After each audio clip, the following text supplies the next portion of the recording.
Hello मित्रों, हूँ सिद्धार्थ रांदेरिया गुज्जूभाई।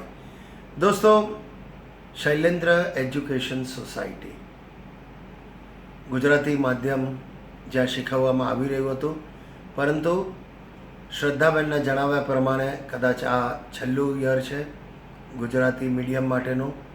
વેલ, ખેદની વાત છે આ કે ગુજરાતી મીડિયમની શાળાઓ હવે સાવ નામશેષ થઈ ગઈ છે. મારું ભણતર ગુજરાતી મીડિયમમાં થયું હતું દોસ્તો.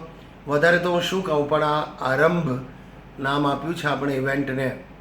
આરંભ એ કરીએ કે ભલે સ્કૂલમાં ગુજરાતી મીડિયમ બંધ થઈ રહ્યું છે, પણ એ આપણી માતૃભાષા છે. તો આપણા ઘરમાં આપણે ગુજરાતીમાં જ બોલીએ, આપણા સંતાનો સાથે અને સંતાનો મા બાપ સાથે.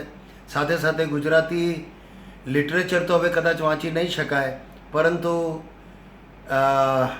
ગીતો છે કે નાટકો છે કે આ બધી વસ્તુઓ જે નેટ ઉપર અવેલેબલ છે એ જોઈને પણ આપણે આપણી માતૃભાષાને જીવતી રાખીએ તો પણ ઘણું મોટું કાર્ય કર્યું ગણાશે. ફરી એકવાર સિદ્ધાર્થ રાંદેરિયા, શ્રદ્ધાબેન મકવાણાએ મારો સંપર્ક કર્યો એ બદલ આપનો ખૂબ ખૂબ આભાર.